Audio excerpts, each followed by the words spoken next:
ఇంకా వస్తుంది, వరలక్ష్మి శుక్రవారం వస్తుంది. వరలక్ష్మి శుక్రవారము రోజు ఇక చెప్పాల్సినటువంటి అవసరమే లేదు. మార్కెట్ అంతా కూడా ఓ పూలతోనంతా కూడా పండుగ వాతావరణం విరాజిల్లుతూ ఉంటుంది.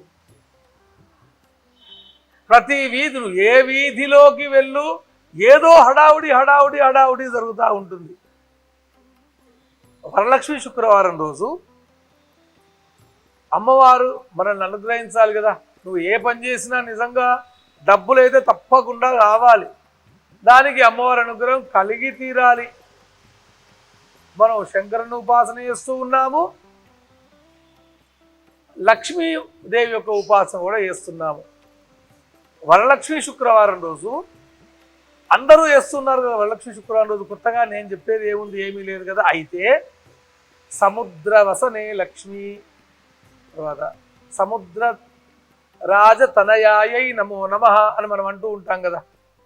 అమ్మవారికి మంచిగా మీరు పాలతోని అభిషేకం చేస్తూ ఉన్నారు కదా, అట్నే మంచి ఎర్రటి పూలు పెడుతూ ఉంటారు.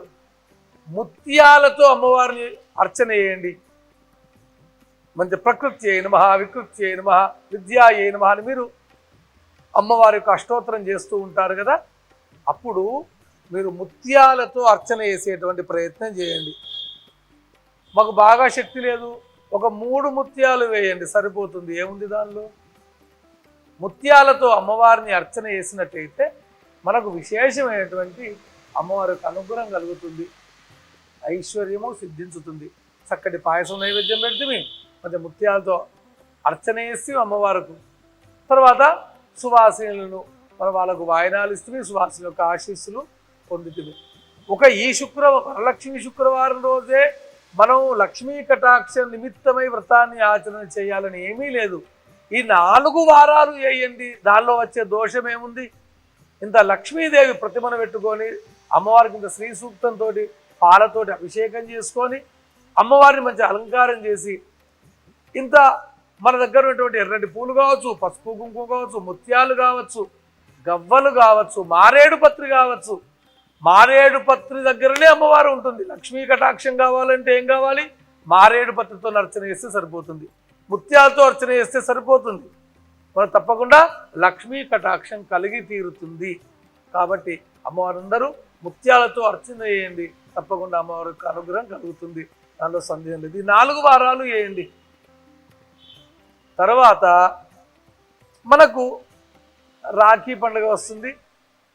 దాని తెల్ల రాఖీ పండుగ రోజే ఉపాకర్మలు, బ్రాహ్మలు బ్రాహ్మణేతరులు ఎవరికెవరికైతే యజ్ఞోపవీతం వేసుకునేటువంటి అవకాశం ఉన్నదో, అర్హత ఉన్నదో వాళ్ళందరూ ఆ రోజు ఉపాకర్మ చేసుకోవటము, ఆ రోజు నుంచి వేదాధ్యయనము ఆరంభం చేయటము.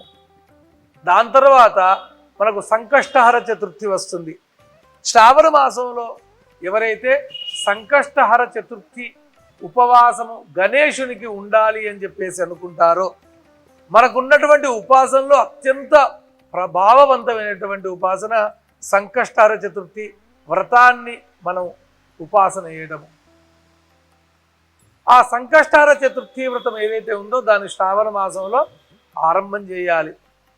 ఆ ఆరంభం చేసేటువంటి వాళ్ళు ఎవరైతే ఉన్నారో గణపతికి నమస్కారం చేసుకొని చక్కగా గణపతికి మీరు పొద్దున్నే స్నానం చేసి స్వామివారికి నమస్కారం చేసుకొని ఉదయం నుంచి సాయంకాలం వరకు ఉపవాస దీక్షలో ఉండి సాయంకాలం గణపతి పూజా కార్యక్రమాన్ని చేసుకొని గణపతికి గరకను సమర్పణ చేసి ఉండ్రాళ్ళను నైవేద్యం పెట్టేసి మోదకాలను నైవేద్యం పెట్టేసి స్వామివారికి గుంజీలు తీసి స్వామివారికి నమస్కారం చేసుకొని రాత్రికి చంద్రోదయం తర్వాత చంద్రుని దర్శనం చేసి భోజనం చేసి ఆ రోజుకి ఆ వ్రతాన్ని పూర్తి చేయాలి.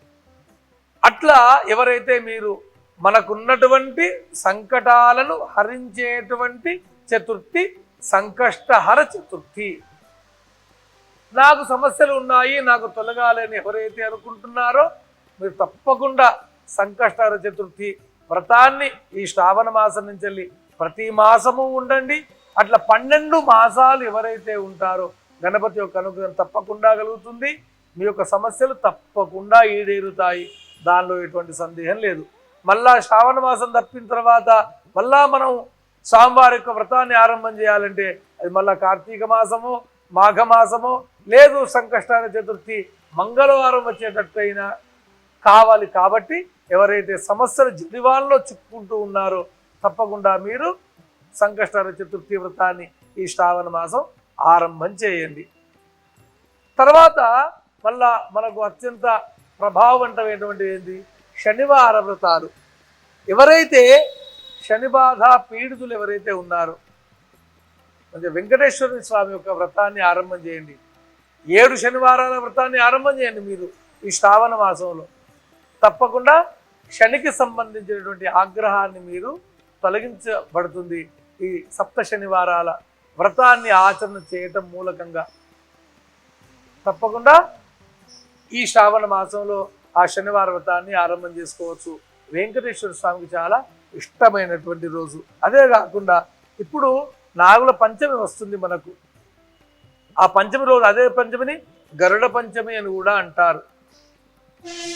ఆ రోజు చక్కగా సుబ్రహ్మణ్య స్వామి యొక్క ఆరాధన చేయండి. ఆ రోజు పుట్టలో పాలు పోయండి. ఎవరైతే సంతానం కావాలనుకుంటారో, ఎవరైతే అవివాహితులు ఉంటారో వాళ్ళందరి, ఆ తర్వాత ఎవరైతే రుణగ్రస్తులు ఉంటారో, మాకు పదే పదే గర్భస్రావం అవుతుంది అని చెప్పేసి ఎవరైతే బాధపడుతున్నారో ఈ గరుడ పంచమి రోజు సుబ్రహ్మణ్య స్వామికి అభిషేకం చేయించుకున్నట్టయితే తప్పకుండా వారు అవివాహితులు వివాహితులైతారు. సంతానం లేకుండా ఎవరైతే ఉంటారో వారు తప్పకుండా సంతానం కలుగుతుంది. గర్భస్రావం బాధతో ఎవరైతే ఉంటారో మళ్ళా పునః అటువంటి బాధలు లేకుండా తప్పకుండా వారికి సుబ్రహ్మణ్య స్వామి యొక్క అనుగ్రహం వల్ల గర్భము రక్షింపబడుతుంది, ఎటువంటి సందేహం లేదు. ఏ తర్వాత హరిహరులకు అమ్మవార్లకు అందరికీ ఇష్టమయ్యేటువంటి పవిత్రమైనటువంటి ఈ మాసంలో మీరంతా కూడా మీకు నచ్చినటువంటి దైవాన్ని తప్పకుండా మీరు శివారాధన చేసుకొని స్వామివారి యొక్క అనుగ్రహాన్ని పొందవచ్చు. వెంట తెల్లారి సౌభాగ్య నిమిత్తంగా ప్రతి సువాసిని మంగళ గౌరీ వ్రతాన్ని ఆచరణ చేయవచ్చు. మనకు లక్ష్మీ కటాక్ష నిమిత్తంగా వరలక్ష్మి ఉపాసన చేస్తూ ఈ 4 వారాలు చేస్తూ లక్ష్మీ కటాక్షాన్ని పొందవచ్చు. నారాయణమూర్తి యొక్క అనుగ్రహాన్ని పొంది శని బాధల నుంచి విముక్తులకు కావచ్చు.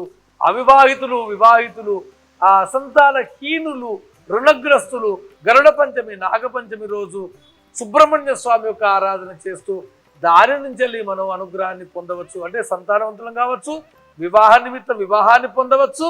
ఆ రుణగ్రస్తులు ఎవరైతే ఉంటారో మనకు ఆ రుణ బాధ ఉపశమనము కలిగింపబడుతుంది. ఏ తర్వాత మీరందరూ శ్రావణ మాసంలో మంచిగా స్వామివారి యొక్క అనుగ్రహాన్ని పొందండి.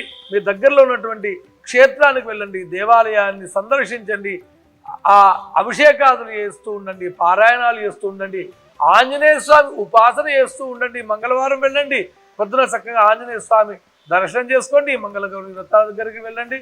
ఏ తర్వాత ఈ శ్రావణ మాసం అంతా కూడా ప్రభు అయినటువంటి రామేశ్వరుడు పర్వతవర్ధిని పరాభట్టారిక మీ అందరి ఇళ్లలో సుఖ సంతోష సౌభాగ్య పరంపరలు కలగజేయాలని మనస్ఫూర్తిగా ఆశీర్వాదం చేస్తూ మహాదేవ.